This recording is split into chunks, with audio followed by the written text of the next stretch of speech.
अरहन्ताणं नमो सिद्धाणं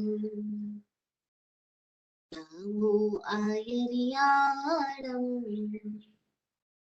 नमो उवज्झायाणं नमो लोये सवसाहूणम्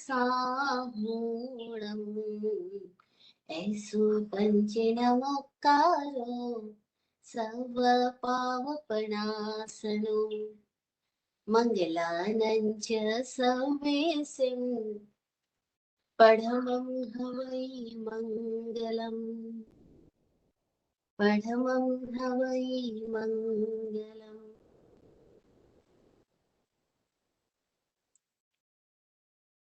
वन्दनाय केवद्यसुर में एक स्वर मेरा मिलालो समर्पण के शुभ कणों में यह सुतन मेरा मिला लो वंदना के वद्य सुर में।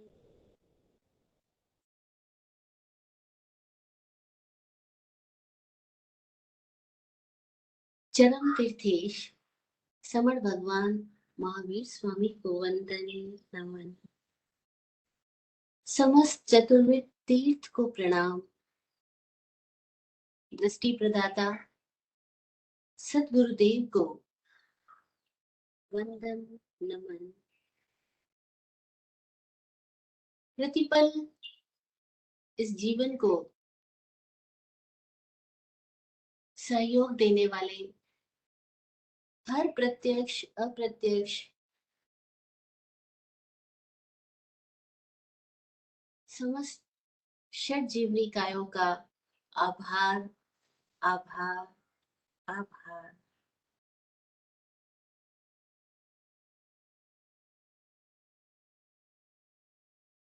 वाचक उमा स्वाति जी की प्रज्ञा को प्रणाम।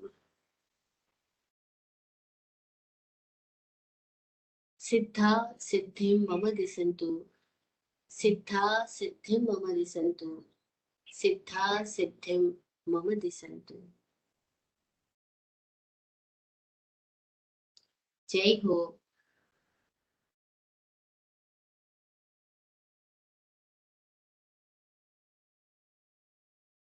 एक ही पंक्ति में सारी बात समझ आ जाए, कितना मजा हो जाए।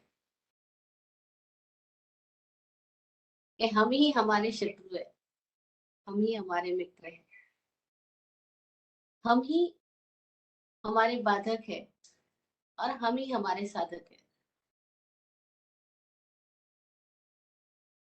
हम ही खुद के लिए बाधक बन जाते हैं अपनी सीमित सोच के कारण और फिर अपनी सोच के साथ आइडेंटिफिकेशन के कारण। स्वयं ने आइडेंटिफाई कर लिया मैं ऐसा हूं, मान लिया मैं ऐसा हूं और बस मानने से ही हम चूक गए। अनुभवी लोग कहते हैं इस जगत में कहीं कोई दुख नहीं है हमारी मान्यताओं के सिवाय। इस जगत में कहीं कोई बंधन नहीं है हमारी मान्यताओं के सिवाय। दुख कह दो बंधन कह दो एक ही बात है और वो है तो केवल हमारी मान्यताओं की वजह से है। हमने मान रखा है इसलिए है, हम मानते चले जाते हैं इसलिए है। और मानने का मतलब ही है कि वो है नहीं। अगर कोई चीज है तो उसे मानना नहीं पड़ता, वो तो अनुभव ही हो रही है, वो तो जाने ही जा रही है, वो तो अनुभव में ही आ रही है। लेकिन जो चीज है नहीं उसको हम मानते हैं। जैसे बादलों में तरह तरह की आकृतियां देख लेते हैं हम, जब आकाश की तरफ देखते हैं स्काई की तरफ और बहुत सारे क्लाउड्स को देखते हैं तो उस क्लाउड्स में हमारा माइंड इंटरप्रिटेशन करने लगता है ये ऐसा है, ये वैसा है, ये देखो रथ की तरह दिख रहा है, ये देखो भूत की तरह दिख रहा है, ये देखो फला की तरह दिख रहा है। जैसे हम बादलों के अंदर उन आकृतियों को देखकर अपने माइंड से कोई भी तरह की कल्पना कर लेते हैं, ऐसे इस जगत में हम सब जगह जगह पर अपनी कल्पनाएं करते चले जाते हैं, और वो कल्पनाएं हमें प्रभावित करती है, हमें पीड़ित करती है और हमें बंधन में डाल देती है। तो देखने के लिए हमारे भीतर में थोड़ी सी समझ आ जाए कि हम जो भी देख रहे हैं वो कहीं हमारे सोच से प्रभावित होके आ रहा है, वो मान्यता है। हमारे देखने के साथ सोचना मर्ज हो गया, मान्यता आ गई। और देखने में से सोचना निकाल दो, देखना हो लेकिन सोचना ना हो, बस उसका नाम सम्यक दर्शन। जो केवल देख रहा है, सोच नहीं रहा, सोच को बीच में आने नहीं दे रहा। सोच तो आती है लेकिन सोच से प्रभावित ही नहीं होता, सोच से आइडेंटिफिकेशन ही नहीं करता, केवल देख रहा है।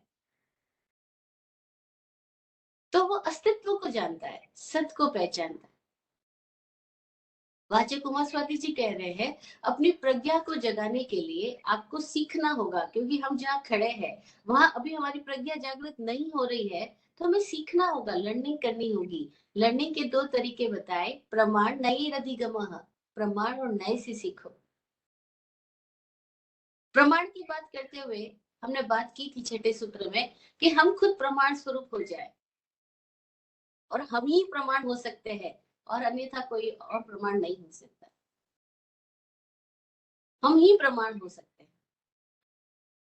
कैसे हम प्रमाण रूप हो जाए, उसकी चर्चा भी हम कर चुके, कि अगर हमारे भीतर से संशय निकल जाए, विपर्यास निकल जाए, अनध्यवसाय निकल जाए, अनिश्चितता, भ्रम, शंका रहित हो जाए, तो हम खुद प्रमाण रूप हो जाते हैं। फिर इस प्रमाण रूप ज्ञान के लिए 6 तरीके उन्होंने बताए, निर्देश, स्वामित्व, साधन, अधिकरण, स्थिति, विधानतः, जो 7वें सूत्र में हम चर्चा कर चुके, कि हम 6 आवश्यक सोपान के अगर 6 आवश्यक स्टेप्स की अगर साधना करें, खुद को निर्देश देना शुरू कर दे, तो कैसे हम अपना स्वामित्व पा सकते हैं और अपनी भीतर प्रमाण स्थिति का विधान कर सकते हैं, यानी खुद प्रमाण रूप हो सकते हैं। फिर उस नए ज्ञान को कैसे उपलब्ध होए, नए कैसे आ, हमारे जीवन को जानने में मदद करता है, कैसे हमें जीवन के हर पहलुओं को समझने में मदद करता है, उसके लिए 8वां सूत्र हम बात कर रहे थे, सत, संख्या, क्षेत्र, स्थिति, सत, संख्या, क्षेत्र, स्पर्शन, कालांतर, भावाल्प, बहुत्वेश्य, ये 8वां सूत्र है। इसमें हमने लास्ट अपने सेशन में ये बात की थी कि कैसे हम सत्य को पहचाने। सत्य यानी सत्तावान, जिसका एग्जिस्टेंस है, अस्तित्वगत जो है, और जानने का विषय अस्तित्व ही हो सकता है, अनस्तित्व को तो जाना ही कैसे जा सकता है। जो है ही नहीं उसको तो जाना ही नहीं जा सकता, जो है उसी को जाना जा सकता है। और क्या नहीं है और क्या है, ब्रह्म क्या है और ब्रह्म क्या है, ब्रह्म, कंफ्यूजन क्या है, इल्यूजन क्या है, और ब्रह्म क्या है। पश्चिम में एक विचारक हुआ, दर्शन शास्त्र में, दार्शनिक जगत में उसका नाम काफी फेमस है, डेकार्ते। उस वेस्टर्न फिलोसोफर के भीतर हर चीज को लेकर के शंका ही शंका थी, और वो क्या करता था कि हर चीज में संशय किया जा सकता है, ये है या नहीं। तो बिल्कुल ठीक बात है, हर चीज पर संशय किया जा सकता है। अभी आप हमें देख रहे हो, लेकिन आप आंख बंद कर लो और उसके बाद में कहो पता नहीं है या नहीं, क्या पता मेरे भीतर मन में आवाजें चल रही हो सारी, कुछ सामने कोई हो ही नहीं। शंका की जा सकती है, डाउट किया जा सकता है, हर चीज पे डाउट किया जा सकता है। तो वो बोलता था हर चीज पे डाउट किया जा सकता है, इसलिए कोई भी चीज है जरूरी नहीं है, क्या पता वो हमारी माइंड का प्रोजेक्शन हो। तो वो संशयवादी हुआ, वो हर चीज पे संदेह करता था, और संदेह करते हुए वो कहता था कि सब चीज को नकारा जा सकता है, कुछ भी यहाँ नहीं है, हो सकता है सब कुछ केवल हमारे भ्रमों का जोड़ हो, केवल हम मान रहे हो इसलिए सारी चीजें हो, हमारा प्रोजेक्शन है, यहाँ कुछ भी नहीं है। तो वो भी ठीक वही बात कह रहा था जो शंकराचार्य बोले कि जगत मिथ्या है, ब्रह्म सत्यम जगत मिथ्या। तो वो भी ऐसे ही कह रहा था सब कुछ मिथ्या है, लेकिन वो चूंकि संदेह करता गया करते गया, रुका नहीं। और बड़ी मजेदार बात है कि अगर हम कुछ खोज रहे हैं और बीच में कहीं अटके नहीं, रुके नहीं, तो हमारी खोज हमें हम तक ले ही आएगी। अंततः देकार्ते के भीतर भी एक सवाल पैदा हुआ कि वो जो सबके ऊपर संदेह कर रहा है वो कौन है? जो शंका कर रहा है वो स्वयं कौन है? और फिर किसी दिन उसने कहा कि मैं सबको अस्वीकार कर सकता हूँ, लेकिन मैं हूं उसको अस्वीकार कैसे कर सकता हूँ? मैं सुन रहा हूँ, मैं सुनने को अस्वीकार कर सकता हूँ, मैं देखने को अस्वीकार कर सकता हूँ, मैं सूंघने को अस्वीकार कर सकता हूँ, लेकिन मैं हूं, मैं उसको कैसे अस्वीकार कर सकता हूँ? कोई तो भी है, और वो जो है वो कौन है? उस दिशा में सोचने लगा देकार्ते। देकार्ते लेकिन ये सारी कोशिश जो कर रहा है वो सारी बुद्धिगत कर रहा है, और हम थोड़े से अगर सजग हो जाएं अपने जीवन के प्रति, तो एक बात तो क्लियर हो ही जाएगी कि हम सब कुछ मानना बंद कर दें, तब भी एक सवाल पैदा होगा कि वो जो ये सोच रहा है, वो जो ये देख रहा है, वो जो ये महसूस कर रहा है, वो कौन है? वो मेरे भीतर जो जीवन बह रहा है वो क्या है? उस अस्तित्व की खोज चालू हो जाएगी। तो सत्य पहला द्वार है जानने का। अस्तित्ववान को जाना जा सकता है, अनस्तित्व को नहीं जाना जा सकता है, और बाकी सारी चीजों को नकारा जा सकता है, लेकिन खुद के होने को नकारा नहीं जा सकता है। मैं हूं इसको नहीं नकारा जा सकता है। हाँ, मैं क्या हूँ ये सवाल हो सकता है, कौन हूँ ये सवाल हो सकता है, कहाँ से आया हूँ, कहाँ जाऊंगा, ये सारे सवाल हो सकते हैं, लेकिन सारे सवालों के बेस में एक चीज तो रहेगी रहेगी कि कुछ तो भी मैं हूँ, होनापन जो है वो मौजूद है। तो जो होनापन है वह सत्य है, अस्तित्व जो है उसको जानना। जो इस दिशा में जा रहा है वो सबसे पहले खुद को जाने। और अनुभवियों ने कहा बस एक को जान लो, सब जान लिया जाएगा। और हम उस एक को छोड़ के बाकी सबको जानने में लग जाते हैं। जो हम हैं उस एक को छोड़ के हम बाकी सबको जानने में लग जाते हैं, और ज्ञानी कह रहे बस एक को जानो। ये एगम जाने से सबम जाने, ये सबम जाने से एगम जाने। जो एक को जान लेता है वो सबको जान लेता है।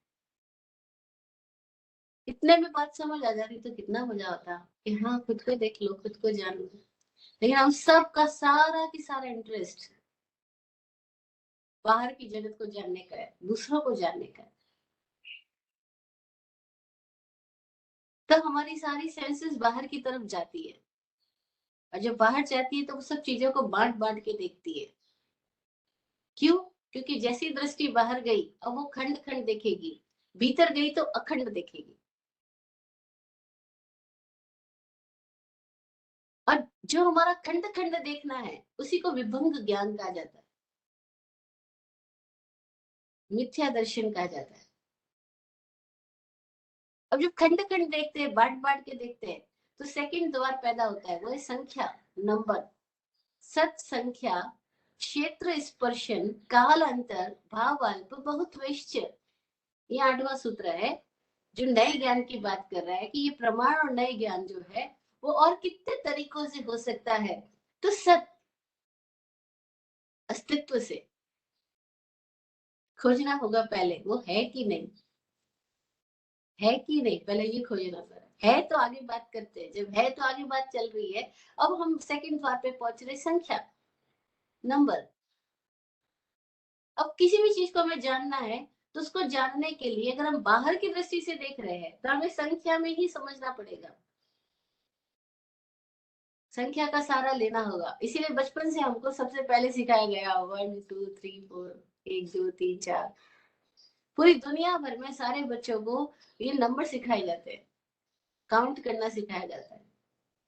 अरे क्या जरूरत है काउंट करने की, लेकिन जरूरत है, क्योंकि जिस दुनिया में हम रह रहे हैं, जहाँ हम व्यवहार कर रहे हैं, वह हम बिना बांटे देख नहीं सकेंगे। और जब बांटना होगा तो बांटने में नंबर आएगा, बांटने में नंबर आएगा, इसीलिए संख्या आएगा। अब संख्या से न्यूमरोलॉजी पैदा हो जाएगी, संख्या से न जाने कितनी तरह की चीजें पैदा हो जाएगी, सारा गणित पैदा हो जाएगा। तो गणितानुयोग जो है, गणित से समझने का जो तरीका है वो संख्या से जाता है। इसीलिए संख्या बेस बताया। जानना है तो संख्या सीखनी होगी। और संख्या का मतलब क्या, बांटना। और बांटना आए क्यों, क्योंकि बाहर की तरफ देख रहे, भीतर देखते तो बांटना नहीं होता। भीतर देखते तो अखंड देख रहे होते। लेकिन जैसे ही कोई भीतर देख रहा है लेकिन बाहर प्रकट करेगा, तो प्रकट करने में फिर संख्या आ जाएगी। खुद समझने में संख्या की जरूरत नहीं होगी। खुद जब भीतर अनुभव करेंगे तो कोई संख्या ही नहीं। उन्होंने तो अद्वैत बोला, जिन्होंने जाना, अनुभव किया, उन्होंने तो कहा अद्वैत। संख्या ही नहीं है, दो ही नहीं है वहां पे। क्योंकि दो होते ही बाकी सब जगत आ जाएगा। वो कहते दो ही नहीं है, अद्वैत, द्वैत नहीं है, दो नहीं है। द्वैत यानी दो, दो होती संख्या है, दो ही नहीं है। वहां कोई नंबर ही नहीं है। तो किसी ने शून्य बोल दिया कि वो शून्य अवस्था है। और बड़ी मजेदार बात है कि शून्य संख्या है, शून्य से ही बाकी सारे नंबर्स पैदा हुए। और शून्य अपने आप के अंदर अखंड है। जब हम शून्य लिखते हैं, जीरो लिखते हैं, तो जीरो अपने आप में कंप्लीट है। एक जीरो ही है जो कंप्लीट है। 1 2 3 4 से लेकर 9 तक जहां भी जाएंगे, सब में स्पेस है, सब में इनकम्प्लीटनेस है। सब खोड़े हैं, विकलांग है। जो सकलांग है वो केवल शून्य है, केवल जीरो है। जीरो अपने आप में कंप्लीट है। और देखो, जीरो का आविष्कार किन्होंने किया, उन्होंने किया जिन्होंने अपने भीतर गति करी। उन्होंने जाना सब कुछ शून्य। ये नंबर भी कहाँ से आए होंगे। हम इंडिया वाले लोग बड़े फक्र से बोलते हैं ये इंडियंस की देन है। भारत ने दुनिया को शून्य दिया, जीरो का ज्ञान दिया। और हकीकत ये है कि अनुभवी ने, जिन्हें भीतर जाना, उन्होंने जाना कि सब कुछ तो कंप्लीट है, शून्य है। तो किसी ने शून्य बोला, जीरो बोला। और किसी ने ऐसे भी बोला कि पूर्ण मदम पूर्ण मिदम पूर्णात पूर्ण मदुच्यते पूर्णस्य पूर्णमादाय पूर्णमेवावशिष्यते। ईशावास्य उपनिषद का पहला ही सूक्त यह है, ओम इदम जगतम पूर्णमदम। ये सब कुछ पूर्ण है, ये पूर्ण से ही आया है और पूर्ण में ही समाविष्ट हो जाता है। और पूर्ण में से पूर्ण निकाल दो तब भी पूर्ण ही शेष रहता है। ये किसकी बात की जा रही है, ये उस जीरो की बात की जा रही है, शून्य की बात की जा रही है। इस शून्य में से शून्य निकाल दो तब भी शून्य ही रहता है। और शून्य के साथ आप कितना भी कैलकुलेशन कर लो, शून्य रहता है। बड़ी मजेदार बात है। वो शून्य उन्होंने भीतर जाना। जब भीतर गए तो उनको समझ आया कि अरे वहां कोई संख्या नहीं है, सब कुछ कंप्लीट है अपने आप में, शून्य हो गया। और जब वो शून्य हो गए तो वो पूर्ण हो गए। और तब उन्होंने कहा कि शून्य ही पूर्ण है, और जो पूर्ण है वो शून्य है। पूर्ण मदम पूर्ण मिदम पूर्णात पूर्ण मुदच्यते। लेकिन जब सिखाने की बात आती है, जब बोलने की बात आती है, जब एक्सप्रेशन की बात आती है, तो फिर नंबर्स चाहिए। और नए क्या है, वो सापेक्ष में देख रहा है। नए मतलब रिलेटिव नॉलेज। अब जो रिलेटिविटी है उसमें काउंटिंग आएगी आएगी। तो फिर जब समझाने की बात आई कि तत्वों को कैसे समझना, इन 7 तत्वों को कैसे समझना, तो 7 शब्द क्या आया, वो भी तो काउंट है, संख्या है। जब सब कुछ कंप्लीट हो गया तो फिर संख्या कहाँ से आई। लेकिन फिर हम जहाँ खड़े हुए, समझाने की बात जहां पर आई, तो फिर संख्या आई। फिर बांट बांट के बताना पड़ा कि तत्व 7 बताया, जीव अजीव।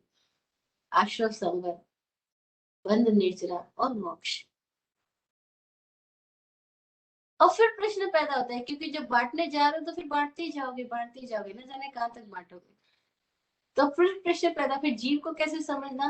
तो उन्होंने जीव को समझाने के लिए भी 14 भेद बता दिए कि जीव के 14 तरीके हैं। जीव को समझना तो 14 भेद वाला जीव है। जीव तो जीव है, लेकिन जब उसका एक्सप्रेशन जो है, उसकी अभिव्यक्ति जो हो रही है, जिस शरीर के माध्यम से उसकी अभिव्यक्ति हो रही है, जिन प्राण अवस्थाओं के माध्यम से उनकी अभिव्यक्ति हो रही है, तो उसके 14 स्टेप्स है। सूक्ष्म एक इंद्रिय, बाधर एक इंद्रिय, बेंद्रिय, तेंद्रिय, चतुरेंद्रिय, असंगी पंचेंद्रिय, संगी पंचेंद्रिय। फिर इनके वापस दो भेद बताए, वो अपर्याप्त अवस्था में है या पर्याप्त अवस्था में है। इस तरह से 7 के 2 भेद करके 14 भेद बताए गए जीव के भेद। अब चलते जाओ तो पूरा जैन शास्त्रों का जो ज्ञान है वो गणितानुयोग की भाषा में लिखा हुआ है। महावीर एक परम वैज्ञानिक हुए, और वैज्ञानिक जो बात करते हैं वो फार्मूला में बात करते हैं। वैज्ञानिक अपने अनुभव को जो अभिव्यक्ति देते हैं, तो वो उसको एक फार्मूला में देते हैं, फार्मूलाइज बात करते हैं। तो महावीर से जब पूछा गया तो उन्होंने जिस तरीके से व्याख्या की, तो हम देखते हैं हर जगह पर भेद की बात आती है, संख्या की बात आती है, क्योंकि गणित बिना नंबर्स के, बिना काउंटिंग के होती नहीं है, शुरुआत वहीं से होती है। तो वहां पे वो हर चीज को भेदों में समझाते हैं। हो सकता है उनको सुनने वाले लोगों का इतना स्तर रहा होगा, उनके पास जो प्रश्न आए वो उस तरह के रहे होंगे कि महावीर ने जब बात करी तो उन्होंने चीजों को बांट बांट के भी समझाया। उन्होंने कहा जीव 14 रूपों में समझा जा सकता है, अजीब 14 रूपों में समझा जा सकता है। फिर आगे आश्रम संवर दोनों के 20-20 भेद बताए गए। बंध और निर्जरा के, बंध के 4 भेद, मोक्ष के 4 भेद और निर्जरा के 12 भेद बताए गए, जिनको 12 तपस्या भी कहते हैं। तपस्या के 12 भेद, तो निर्जरा के 12 भेद बताए गए। और इस तरह से सातों तत्वों के भेद किए गए। भेद क्यों किए गए होंगे, समझाने के तरीके, कहीं से का समझ तो पड़े, कहीं से पकड़ तो आ जाए, कहीं से जीव की दृष्टि अपने आप पे मुड़ तो जाए, कहीं से वो इस तत्व को अच्छे से अच्छी भली बातें समझ ले, तो फिर उलझने की कोई जरूरत ही नहीं बचेगी। लेकिन बड़ी विचित्र बात है, जो सुलझाने के लिए टिप्स दिए गए थे, हमने उन्हीं टिप्स के साथ में उलझने खड़ी कर ली।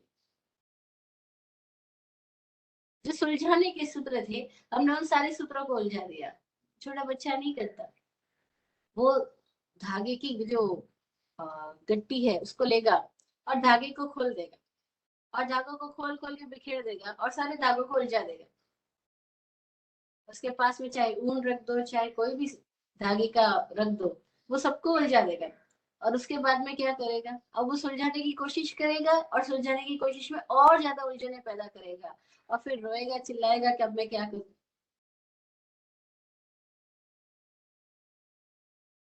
फिर कोई अनुभवी आएगा, वो कहेगा यार तूने तो ये सब कुछ बिखेरा किया है, चल इसको ठीक करते हैं। अब वो सारी गांठें खोलेगा और धागों को सुलझा देगा।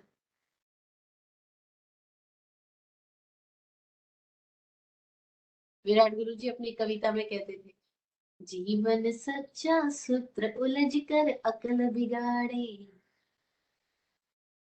जीवन सच्चा सूत्र है, वो सच्चा सूत्र है, उलझ कर अकल अकल बिगाड़े। हम उलझ जाते हैं इसलिए अकल बिगड़ती है, या कह दो अकल बिगड़ी इसलिए उलझ जाते हैं। पक्ष विपक्षी लक्ष्य इसे उलझा देता यूं दक्ष। हम पक्ष और विपक्ष में जाकर के चीजों को उलझा देते हैं, और पक्ष और विपक्ष में ना जाए तो जीवन सच्चा सूत्र, कहीं उलझने की जरूरत ही नहीं है, कोई पक्ष विपक्ष निर्मित करने की जरूरत नहीं है। लेकिन बचपन से हमको पक्ष और विपक्ष में ही सिखा दिया गया, और हमारी वैसी ब्रेन की सारी ट्रेनिंग हो गई कि हम चीजों को जब भी देखते हैं हम बांट बांट के देखते हैं, ये दोस्त है ये दुश्मन है, बांट लिया। अनुभवी लोग कहते हैं कि दोस्त और दुश्मन दोनों एक ही चीज है, लेकिन हम जहाँ खड़े हम कहते नहीं ये तो दोस्त है और ये दुश्मन है। अनुभवी कहते हैं अरे भैया आज दिन तक कोई ऐसा दुश्मन किसी का हुआ ही नहीं जो कभी दोस्त ना रहा हो। जिससे कभी मोहब्बत हुई है उसी से घृणा हो रही है।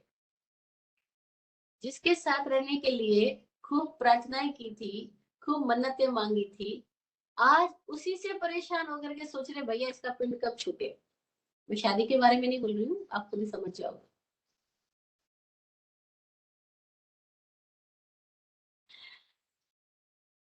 जी, हर शादी की एंड स्टोरी यही हो रही है। अंदर में पहले तो प्रार्थना की थी इनके साथ रहे, उसके बाद सोचते रहे कब पिंड छूटे इनका।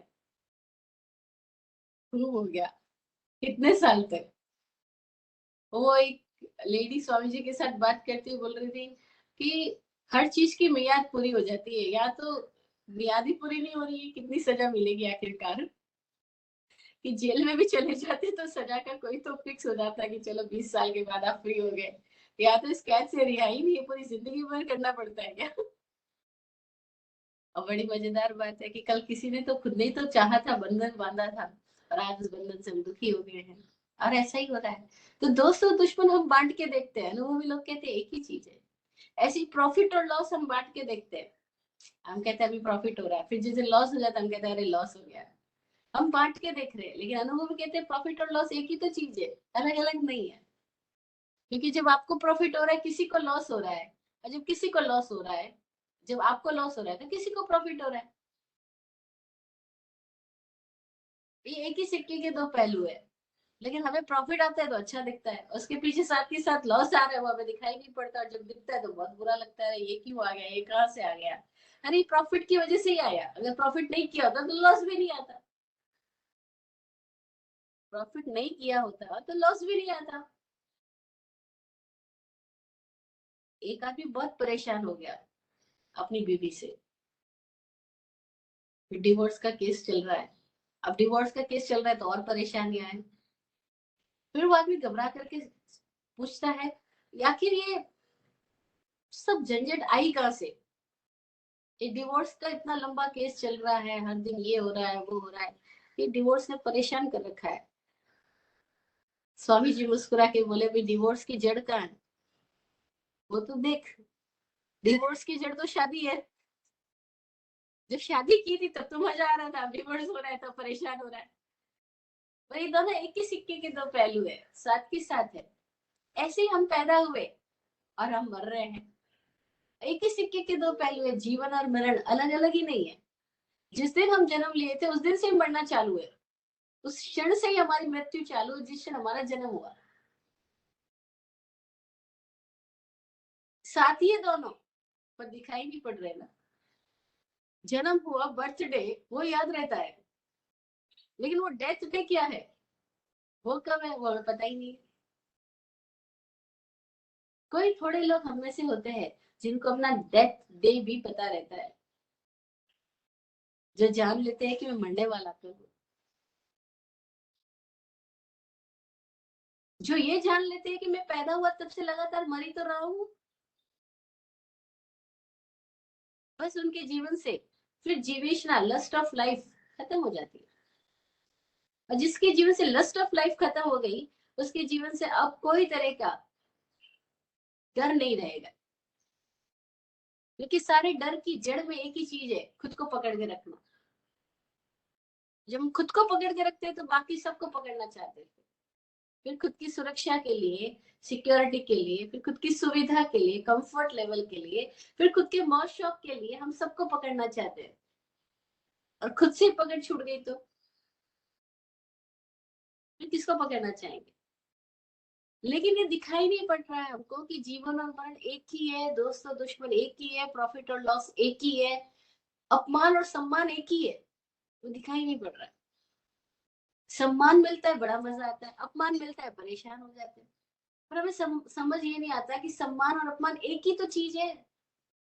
और बचपन से हम इस तरह से ट्रेंड होते जा रहे हैं, पूरी सोसाइटी इस तरह से ट्रेंड कर रही है हमको। बस प्रॉफिट है तो इसका रिस्पेक्ट करो, सम्मान है इसका, बहुत मजेदार आदमी है, और इसका अपमान हो गया कहते हैं अरे ये आदमी तो ऐसा खराब निकला। हम देख नहीं पाते सम्मान और अपमान एक ही चीज है। जिसका नाम ही ना हुआ वो बदनाम कैसे होएगा। बदनाम भी तो वही हो रहा है जिसका नाम हुआ। और नाम के साथ ही बदनामी आई थी, लेकिन तब दिखाई नहीं पड़ रही थी। फूल के साथ ही कांटे भी पैदा हुए थे, लेकिन फूल तो दिखाई पड़ा, कांटे नहीं दिखाई पड़े। और जिस दिन कार्तिक चुप गए बोले ये कहां से आए, अरे भाई जब तूने फूलों को पकड़ा था उसके साथ ही आए थे वो तो हम चीजों को संख्याओं में बांट बांट के देख रहे हैं और चीजें अपने आप में अखंड है। अभंग दर्शन ही सम्यक दर्शन, विभंग दर्शन इस मिथ्या दर्शन। हम जहाँ खड़े हैं वहां हर चीज बांट बांट के देख रहे हैं। अब जो बांट बांट के देख रहा है उसको ये बात समझ आ जाए कि यहाँ बटा हुआ कुछ भी नहीं है, सब कुछ अनबटा है। यहाँ संख्या एक ही है, जीरो, वही कंप्लीट है, बाकी सब इनकम्प्लीट है। बाकी सब हमारे प्रोजेक्शंस की वजह से, हमारे इल्यूजन्स की, हम जहाँ खड़े हैं, जहाँ हम व्यवहार कर रहे हैं उसकी वजह से है। इसलिए इसको नए का भेद बताया कि नए को समझना है तो संख्याओं को समझना होगा। प्रमाण में बात ही नहीं है संख्या की, क्योंकि प्रमाण में तो अखंड है, अभंग है। हमारी दृष्टि हमारे में कंप्लीट हो गई, उसके बाद कुछ बचा ही नहीं। लेकिन जब वो एक्सप्रेशन में आएंगे, क्योंकि साथ ही साथ है ना जीवन, अनुभव के साथ अभिव्यक्ति भी है, और अभिव्यक्ति केवल शब्दों से ही नहीं, अभिव्यक्ति हमारी आंख से है, अभिव्यक्ति हमारी सारी सेंसेस से हो रही है, एक्सप्रेशन सारी सेंसेस कर रही है। और जैसे एक्सप्रेशन की दुनिया में आ गए, अब हम क्या हो गए, चक्कर में आ गए, अब सब चीजें काउंट में आ गई, सब चीजें नंबर में आ गई। और नंबर में आ गई तो क्या हो गया, नंबरों ने आदमी का पूरा दिल की धड़कनें कितनी प्रभावित कर दी। शेयर मार्केट में जो लोग काम कर रहे हैं, हर डिजिट चेंज होने के साथ उनके भीतर की सारी स्थितियां सब अप डाउन, वो कहते हैं भाव बदला, भाव बदला, बस वही भाव बदल रहा है। शेयर मार्केट में भाव बदल रहा है, उसके भीतर भाव बदल रहा है। अभी शेयर मार्केट हर जगह घुस गया, पहले थोड़ी जगह था, अब तो हर एक जगह जहां जाओ वो शेयर मार्केट है। अब क्या करोगे, वो भाव बदलते ही जा रहा है, और हम अप डाउन झूले में झूलते ही चले जा रहे हैं, ऊपर उठते हैं फिर नीचे गिरते, फिर उठते फिर। और वो ही नहीं गिर रहा है, बाहर की चीजें, हमारे भीतर भी सब चीजें गिर रही है, उठ रही है, गिर रही है, उठ रही है, गिर रही है। सूत्रों की भाषा में कहते हैं परिणाम हमारे बदल रहे हैं, वर्तमान वियमान, वर्तमान वियमान, अवस्थित रहते ही नहीं, और जो अवस्थित हो गए वो मुक्त हो गए।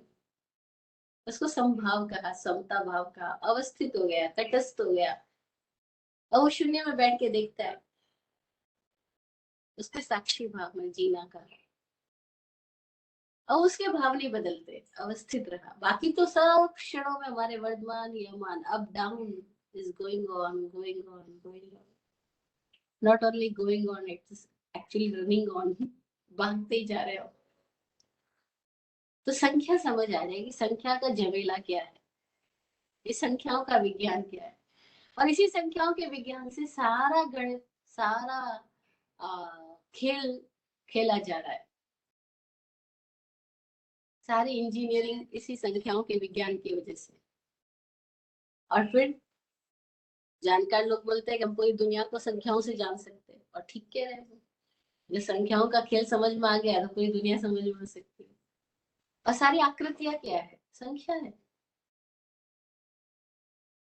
सारी ज्योमेट्री,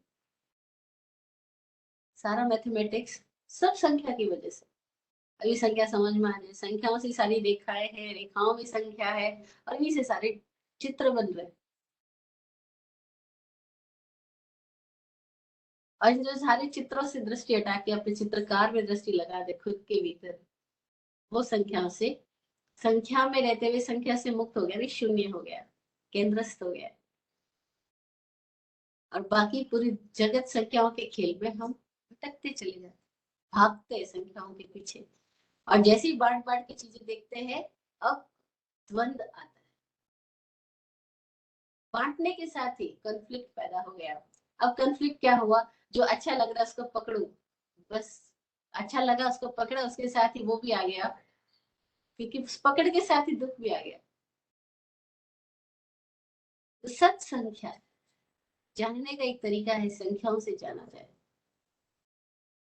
फिर तीसरा द्वार बताया क्षेत्र। किसी भी पदार्थ को जानना है तो उसके क्षेत्र को समझना होगा। किसी भी पदार्थ को जानना, उसको संख्याओं से भी समझा जाएगा और उसको क्षेत्र से भी समझा जाएगा। क्षेत्र से कैसे समझा जाएगा, क्षेत्र क्या चीज है, जिसको हम वास्तु बोल रहे हैं। वस्तु जहां मौजूद है, पदार्थ जहां मौजूद है, उसका क्षेत्र भी उस पदार्थ को लगातार प्रभावित कर रहा है और पदार्थ भी लगातार उस परिवेश को प्रभावित कर रहा है। परिवेश यानी वातावरण, उस माहौल को, क्षेत्र को प्रभावित कर रहा है।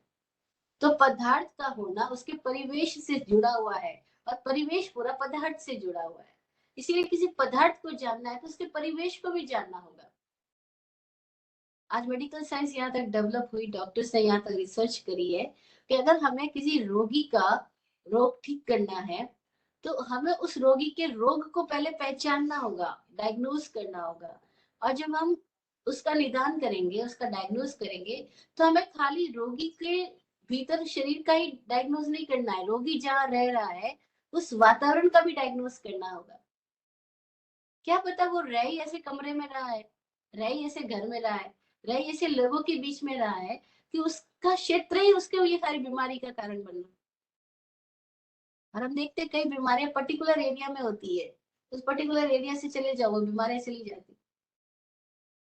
यहाँ तक कि इंडिया में तो बहुत लोगों ने एक्सपीरियंस किया है कि जब वो पुराने गली मोहल्लों में रहते थे, जहाँ बहुत सारे पब्लिक के बीच में रह रहे थे, तब तो उनकी सोच डिफरेंट थी, उनकी लाइफ स्टाइल डिफरेंट थी, उनका बहुत कुछ डिफरेंट था। और जैसे ही वो सब कुछ छोड़ के बाहर कॉलोनीज में चले गए, कॉलोनीज में शिफ्ट हो गए, अब उनकी सोच बदल गई, उनका लाइफ स्टाइल बदल गया।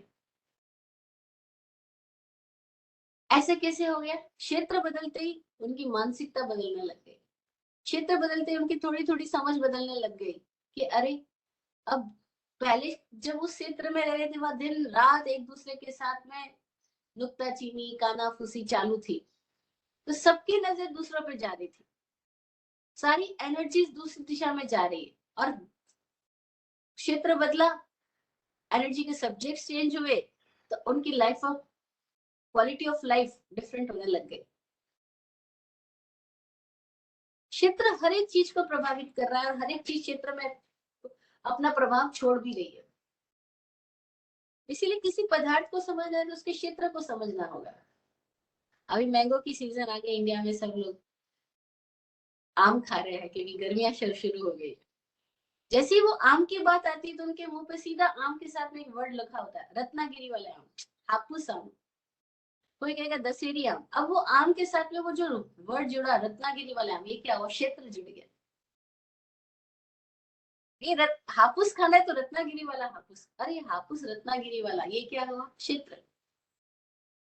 तो हमें चीजों को समझना होता है, उसके क्षेत्र भी समझना होता है कि आम तो आम है, लेकिन उत्तर प्रदेश के आम डिफरेंट हो रहे हैं और महाराष्ट्र के आम डिफरेंट क्वालिटी वाले हो रहे हैं। क्यों? क्योंकि वहां का वेदर डिफरेंट है, क्षेत्र डिफरेंट है। तो चीजों को समझना, उसके क्षेत्र भी समझना होगा। ये लोग इंडिया में रह रहे थे, अमेरिका में जाके रहने लग गए, तो क्या फर्क आ गया? लोग बदल गए क्या? हाँ, थोड़ा बदलाव तो आया क्योंकि क्षेत्र बदल गया। क्षेत्र बदलते ही थोड़ी मानसिकता तो बदल ही गई। अगर वही लोग जब अमेरिका के लोग जब वापस अपने इंडियन के लोगों के बीच में आते हैं, वो थोड़े दिनों में कहते हैं, अरे इतना तामझाम, इतनी फॉर्मेलिटीज, हर वक्त ये सोचना कि लोग क्या सोच रहे हैं, लोग क्या कह रहे हैं, लोगों को ये दिखाना, शो ऑफ। हमें तो वहां कोई शो ऑफ करने की जरूरत नहीं पड़ती, यहाँ सब कुछ करना पड़ता है। क्यों? क्योंकि यार इतने सारे लोगों की नजरों को आपको कहीं ना कहीं उसमें आप जी रहे हो, तो उस जेल में आपको उनके अकॉर्डिंग बिहेव करना पड़ता है। अब ये क्या हो गया? ये क्षेत्र बदल जाता है। जब अमेरिका के लोग वापस इंडिया में आते हैं तो क्षेत्र बदलते उनकी भी सोच, व्यवहार, सब कुछ कहीं ना कहीं प्रभावित होती है। और जब ये लोग क्षेत्र बदल के चले जाएंगे, थोड़ी डिफरेंट, थोड़ी रिलैक्स, थोड़ी डिफरेंट सोच में चले जाएंगे, अब एनर्जी के सब्जेक्ट कुछ और होंगे। इट वे क्षेत्र हमें प्रभावित कर रहा है, तो क्षेत्र भी समझना होगा। किसी पदार्थ को समझना है तो पदार्थ कहाँ रखा हुआ है, कहाँ खड़ा है, कहाँ पड़ा है, किस पोजीशन में है, किस एरिया में है, वो एरिया भी हमें समझना होगा। इसीलिए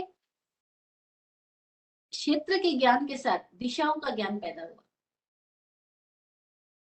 और फिर जो लोग दिशाओं के ज्ञान से समझने लगे, उन्होंने अपने अनुभवों से कुछ बातें बताई कि अगर पूर्व का आदमी है तो उसकी सोच कैसी होती है, पश्चिम के आदमी का तरीका कैसा होता है, उत्तर से आए हुए आदमी का तरीका कैसा है, दक्षिण से आए हुए आदमी का तरीका कैसा होता है। अभी सब नए ज्ञान है, यानी रिलेटिव है, रियल नहीं है। लेकिन ये रिलेटिविटी में ही हमें बहुत चीजें समझनी होती है। रियल में तो कुछ भी नहीं है, कोई फर्क नहीं पड़ेगा, लेकिन हम अपने क्षेत्र में नहीं है ना। अब क्षेत्र का मतलब ये शरीर भी है, क्योंकि हम जहाँ रह रहे हैं वो क्षेत्र क्या है? वो अमेरिका इंडिया है या हमारा शरीर है? हम अमेरिका इंडिया में थोड़ी रह रहे हैं, हम तो हमारे शरीर में रह रहे हैं। और हमें इस क्षेत्र को समझना होगा, यानी अपने शरीर को समझना होगा, क्योंकि सबसे निकट का क्षेत्र है।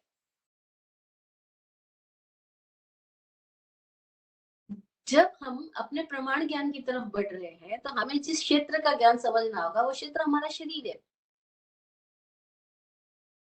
और हम इस शरीर में रह रहे हैं। अब ये शरीर जहाँ खड़ा है वहां पे शरीर पे भी प्रभाव पैदा हो रहा है, कि पूर्व के आदमी का शरीर की बनावट, दक्षिण के आदमी के शरीर की बनावट हम देख के, अरे तो साउथ इंडियन लग रहे हैं, अरे तो अफ्रीकन लग रहे हैं, अरे तो रशियन लग रहे हैं। ये हमने कैसे बोल दिया? ये आदमी ग्रामीण लग रहा है, ये आदमी शहरी लग रहा है, ये हमने उसके शरीर को देख के बोल दिया। सबसे पहले तो हमने उसके शरीर को ही देखा, बाद में उसके व्यवहार, उसकी वाणी को सुनेंगे तो पता लगेगा। आवाज सुनते ही आदमी क्या है। राजा के दरबार में पहुंच गया एक आदमी, उसने घोषणा की कि मैं विद्वान हूँ, और आपकी सभा के जितने विद्वान है उसमें से कोई भी मुझे हराएगा अगर शास्त्रार्थ के अंदर, और ये बता दे कि मैं कहाँ से आया हूँ, तो मैं उसके चरणों में प्रणाम करूंगा, मैं उसका शिष्य बन जाऊंगा। अन्यथा आज दिन तक मुझे किसी ने हराया नहीं, मैं इतनी सारी शहरों से, इतने सारे दरबारों से खिताब लेकर आया। उसने अपने अपने खिताब दिखा दिए, अपने पुरस्कार दिखा दिए। तो राजा बोले इसमें क्या बड़ी बात है, आप कहाँ से आए हो? कोई भी बता सकता है। उन्होंने कहा बताइए। अब उससे जिस भाषा में बात की जाए वो उसी भाषा में बात कर ले। अब वो बहुत सारी भाषाएं बोलना जानता है, तो उससे पता कैसे लगेगा कि आदमी कहाँ का है? क्योंकि बोलते हैं तो पता लग जाता है। लोग ऐसे बोलते हैं ना, बोला और दिल की गुंडी खुली, अब पता लगे इसके भीतर क्या है। तो अब वो बोल रहा है, वो हर तरह की भाषा बोल लेता है। तो उसका खान पान देखा गया तो वो हर तरीके के खान पान के साथ बिल्कुल एडजस्टिव है। तो समझ ही नहीं आ रहा ये क्या है। अच्छा, उसने टाइम दिया कि 4 दिन में पता करके बताओ कि मैं कहाँ का हूँ। पता हो ही नहीं रहा है। तो जो राजा की सभा के विद्वान है वो परेशान हो गए। अब ये जो मुख्य विद्वान है वो परेशानी का उसके चेहरे पर आ रही है। उसकी बच्ची ने पूछा क्या हुआ पापा, आप इतने परेशान क्यों दिख रहे? बोले ऐसी ऐसी स्थिति होगी दरबार के अंदर, और हम पता नहीं कर पा रहे वो आदमी है कहाँ का, क्योंकि उससे जिस भी तरीके से बात करो उसको हर सब्जेक्ट के बारे में बड़ी कुशलता हासिल है। तो बच्ची बोली इतनी सी छोटी सी बात है, मैं पता लगा सकती हूँ अंकल कहाँ के। कैसे पता लगा सकती हूँ? उसने पापा को ट्रिक बता दी, ऐसे ऐसे पता लगाया जा सकता है बस। अब क्या, आज रात को खाने के अंदर उसको खूब सारे पकोड़े खिलाए गए। इतने पकोड़े तले हुए, पकोड़े पकोड़े मतलब तेल में तल करके खूब सारे खिलाए गए। और उसके कमरे में जहाँ सोने की व्यवस्था है वहां पर पीने का पानी नहीं रखा गया। अब जिसने खूब पेट भर के मनुहार के साथ पकोड़े खाए हो, तो रात को प्यास लगी, और पानी का इंतजाम वहां से हटा दिया गया जानबूझ करके। अब पानी का इंतजाम हट गया है, रात आधी रात हुई है, उस बंदे को बहुत प्यास लग रही है। इतने में ही उसके रूम के अंदर एक बिल्ली आती है और उसकी छाती पे चढ़ गई। वो तो घबरा गया, और घबराहट के अंदर उसके मुंह से जो कुछ निकला, बस दरवाजे के पीछे बैठे हुए लोगों ने सुन लिया। और अगले दिन सभा के अंदर बोल दिया गया भैया आप पंजाबी हो। बोले पता कैसे चला मैं पंजाबी हूँ?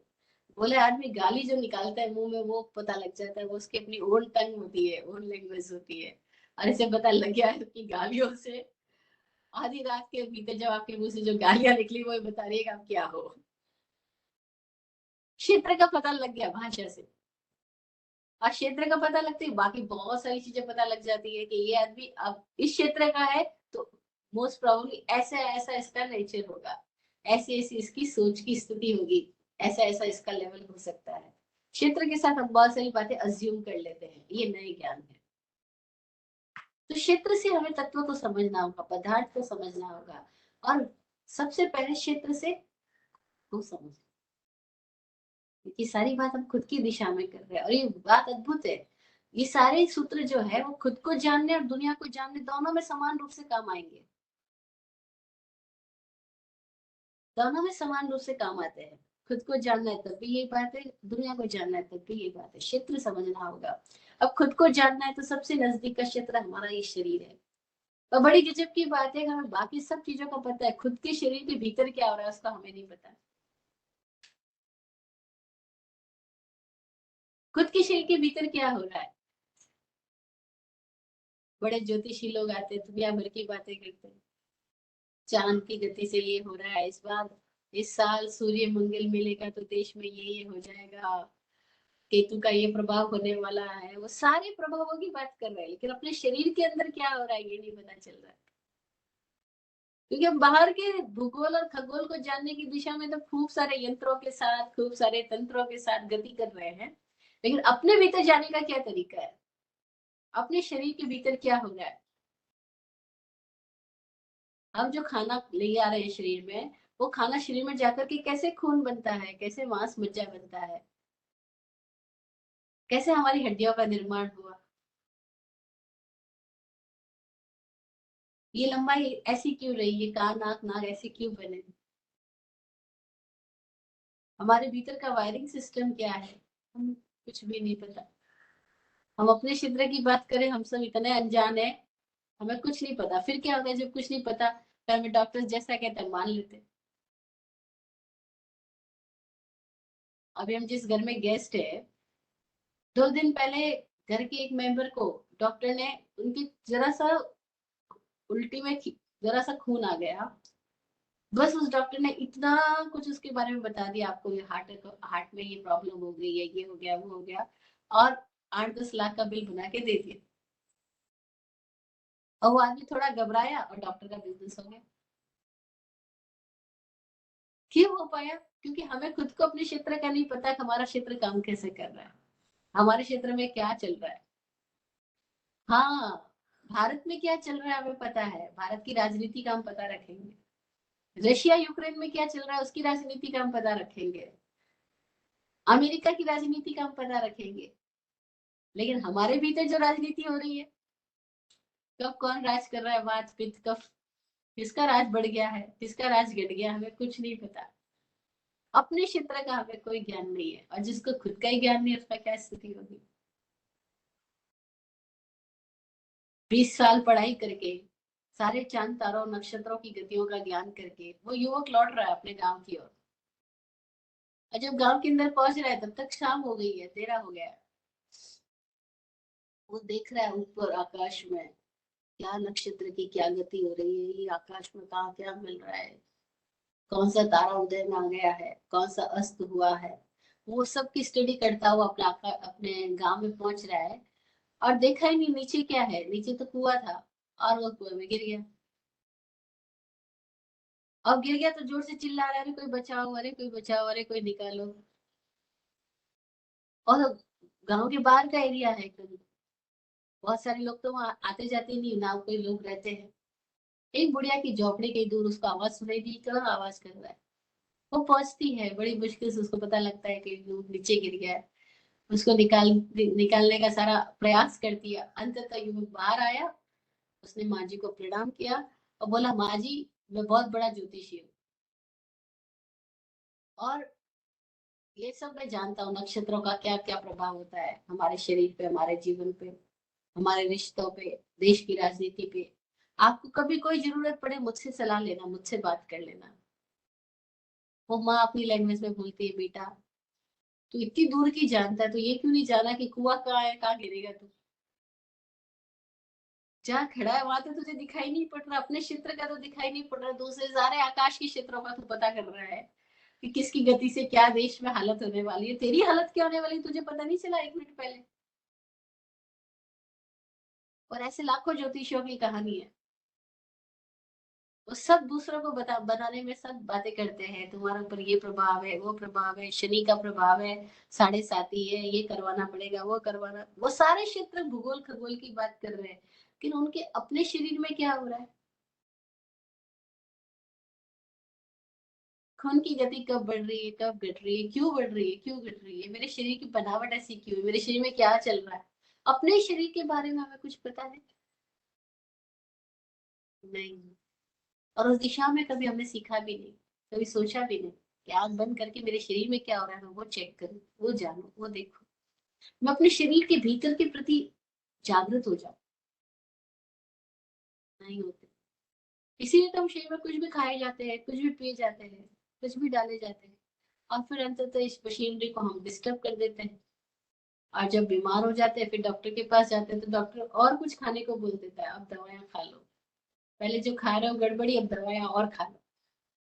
लेकिन वो गड़बड़ी कहाँ आ रही है, क्यों हो रही है, उसका मूल कारण तक हम अपने से नहीं जाते। और तब फिर जिसको हम नहीं जानते उसके बारे में कोई कुछ भी बता देता है और हम मान लेते हैं। और फिर ऐसी मान्यताओं से सारे बिजनेस मजेदार डेवलप होते हैं। और फिर आदमी मेहनत करके पैसा कमाता है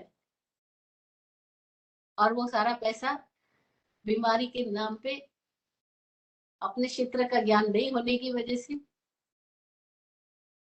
ऐसे ही चला गया। तो मजेदार बात हुई कि बिजनेसमैन ने इतना पैसा करोड़ों इकट्ठा किस लिए किया था, ताकि अमेरिका में जाके डॉक्टर से इलाज करा सके।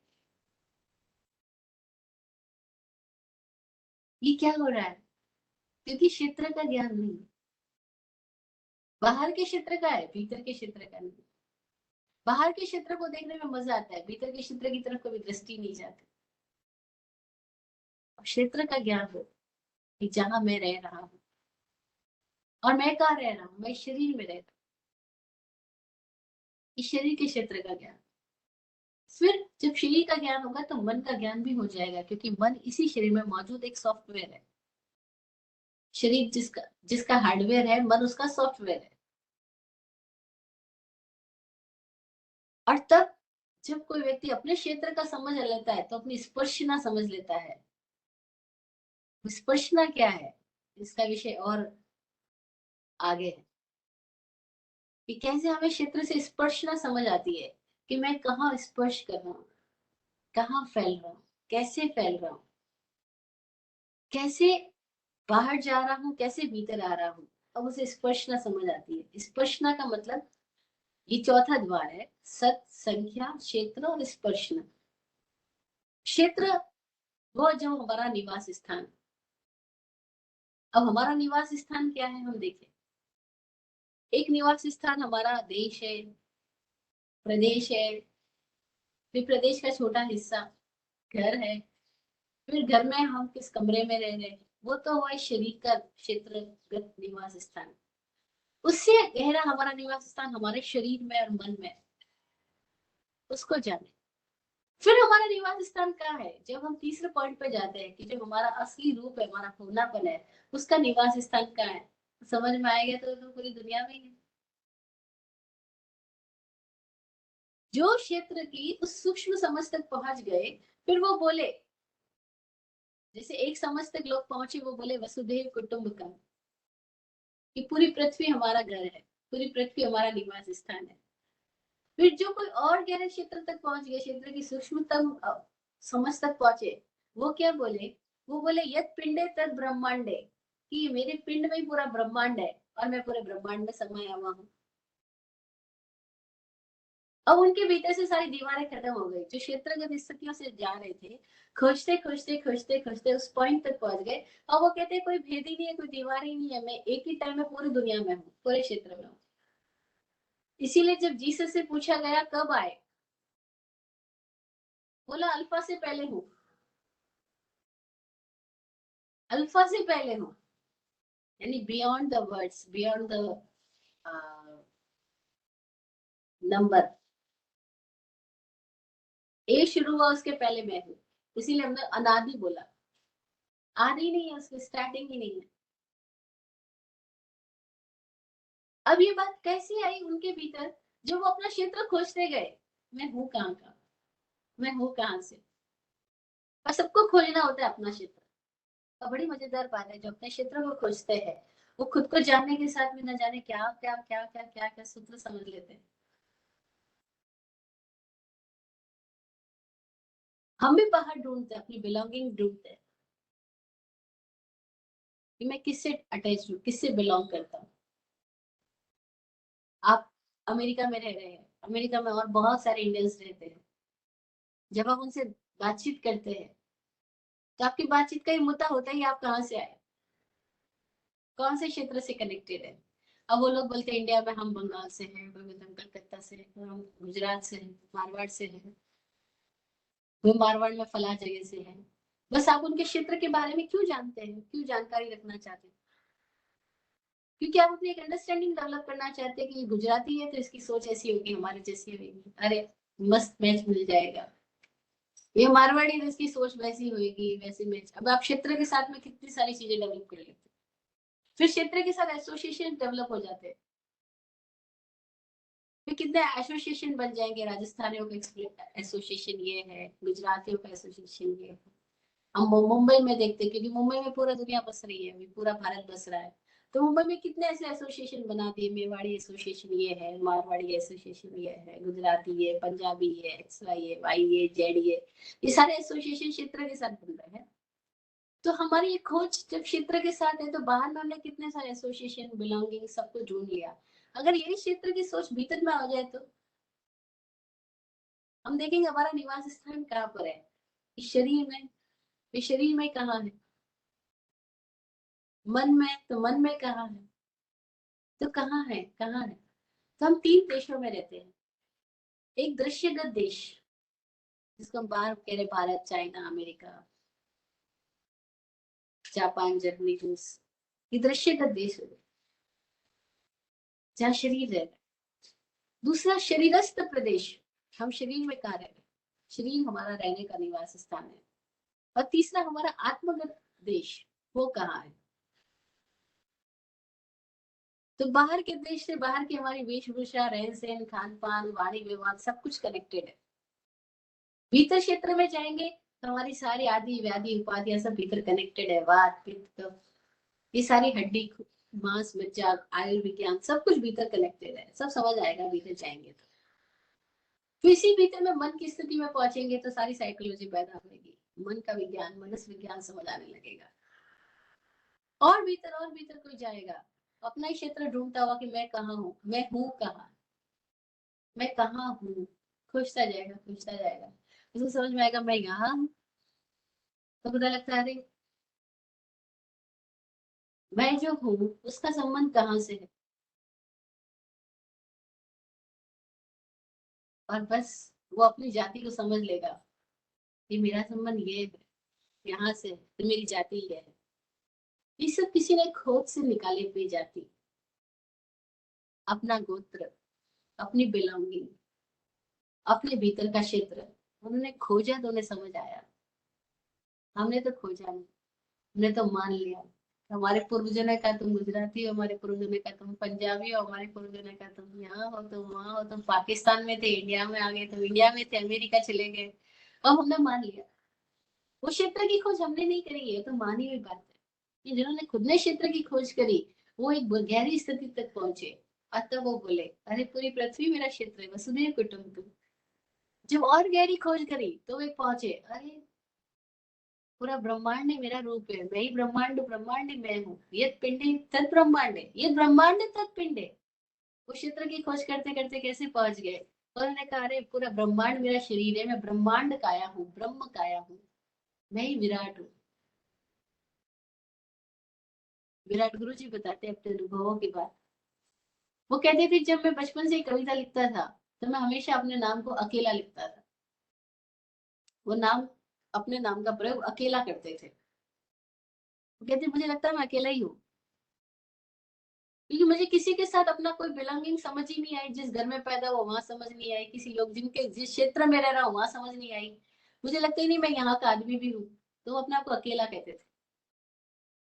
और कहते हैं कि वो अकेला ही इतना एक दिन घटित हुआ कि मैं विराट हो गया। और तब मैंने अकेला लिखना छोड़ दिया, मैंने विराट लिखना शुरू किया अपने नाम को। क्योंकि ये जो विराट नाम है ये अब उनका तब का अनुभव है, जब उनके भीतर वो अवस्था पैदा हो गई। तो वो कहते हैं यद बिंटे तक ब्रह्मांडे, अभी कोई भेद नहीं बचा तो उसको विराट कहते हैं कि अब सीमा नहीं बची, तो विराट हो गए। जैसे महावीर, अब महावीर भगवान का नाम, महावीर भगवान थोड़ी था जन्म से, लेकिन वो अपना क्षेत्र खोजा होगा, अपने रूप खोजा होगा, मैं कहाँ हूँ खोजा होगा, और खोजते खोजते खोजते इस स्थिति तक आ गए होंगे। कि उनको अपना स्वरूप समझ आया, अरे ये तो महावीर है। और वो जो नाम पाया उन्होंने, वो उनका अर्जित नाम है, उनका अपना उपार्जित नाम है, उनके अपनी उपार्जित अवस्था वाला स्थिति स्थिति से आया है। और उनकी स्थिति से देख करके लोगों ने कहा अरे ये तो महावीर है। कोई ऐसा आसान बात है कि कोई कान में कील ठोके और आदमी चुपचाप खड़ा रहे? यहाँ तो एक मच्छर जरा सा दंश मार के चला जाता है तो हमारी स्थिति, एक जरा से कील चुप जाती है तो हमारी स्थिति, और उनके कान में कीले ठोक के चले गए और उनकी स्थिति, अभी उनके जीवन से झलकता है वो महावीर है। जिसके जीवन से भेद खत्म हो गया उनको समझ आई विराट है। और उनकी बिलोंगिंग एक दो से नहीं है, कोई एक क्षेत्र से नहीं, कोई एक लोगों से नहीं है, तो विराट हो गए। अब जो विराट नाम उनकी अवस्था से आया, उनकी स्थिति से आया। तो हम भी देखें हमारा क्षेत्र क्या है, मैं कहाँ से हूँ, मैं कहाँ रह रहा हूँ। तो एक तो शरीर का देश है, एक मन की स्थिति है, मन कहाँ है, क्योंकि शरीर चाहे वहां मन नहीं है। कितनी महिलाएं बोलती है हम रहते हैं ससुराल में लेकिन मन हमारा बिल्कुल नहीं है यहाँ पे। हम रहते हैं यहाँ पे लेकिन मन तो कहीं और है। इसका मतलब क्या हुआ, हमारा निवास स्थान कहाँ है, हमारा निवास स्थान कहाँ है, खोजेंगे तो पता लगेगा शरीर का निवास स्थान ये है, मन का निवास स्थान ये है।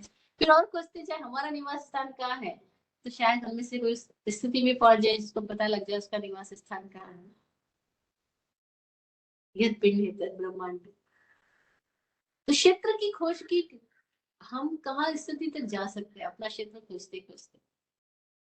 जैसे पुराने लोग बोलते थे, आपने भी सुना होगा अपने अपने पूर्वजों से, कि भाई हम खोजते थे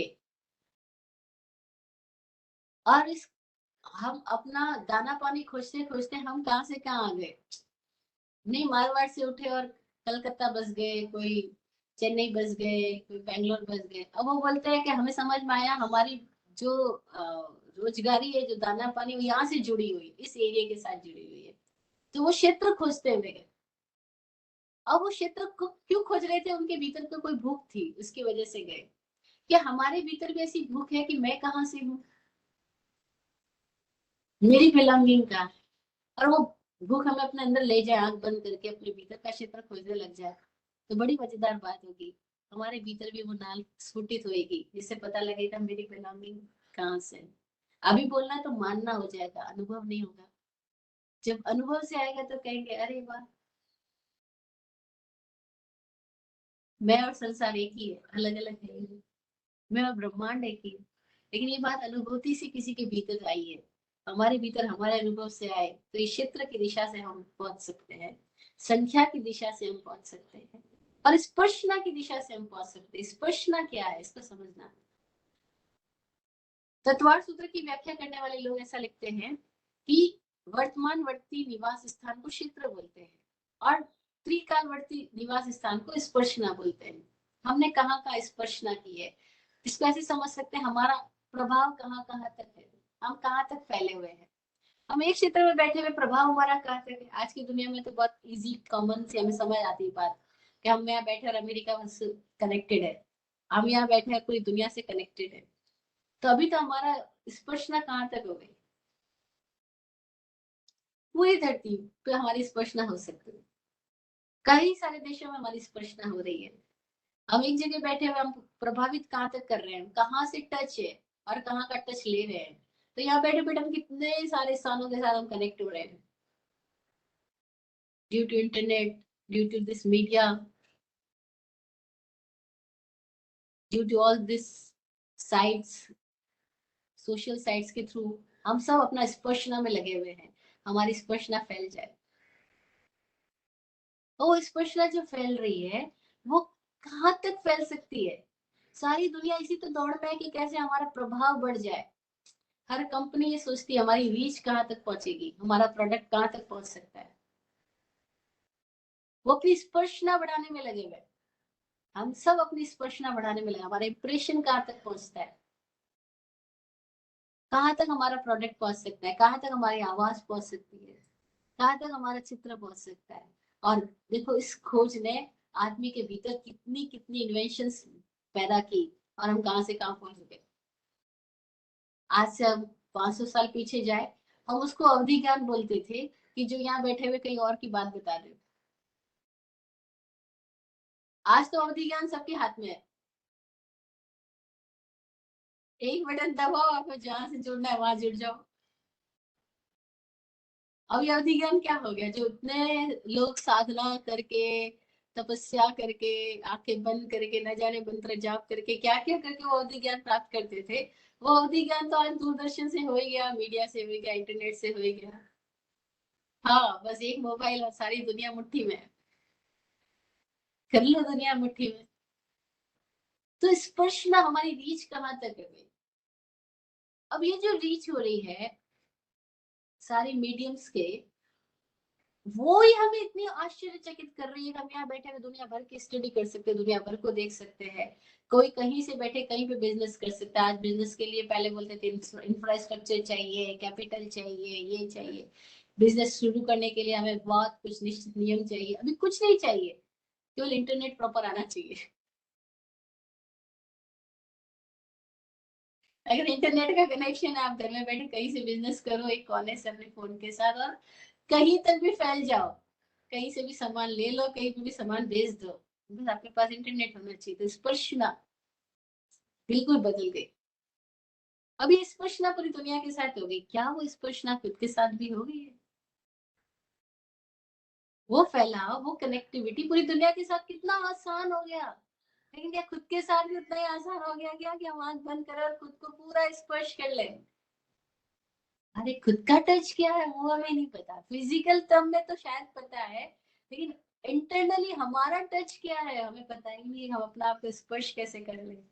अरे खुद को स्पर्श करना भूल गए।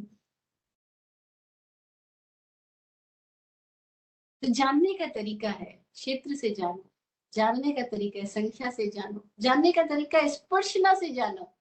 और हम ऐसे ही तो जानते हैं, किसी लोगों को जब मिलते हैं तो देखते हैं, अरे इनके फॉलोवर्स कितने हैं, अरे इनका प्रभाव कहाँ तक है, अरे इनकी रीच यहाँ तक है, अरे इतने सारे कंट्रीज में घूमा, इतनी सारी कंट्रीज के साथ इनका तालमेल है, बातचीत है, प्रोडक्ट जाते आते हैं।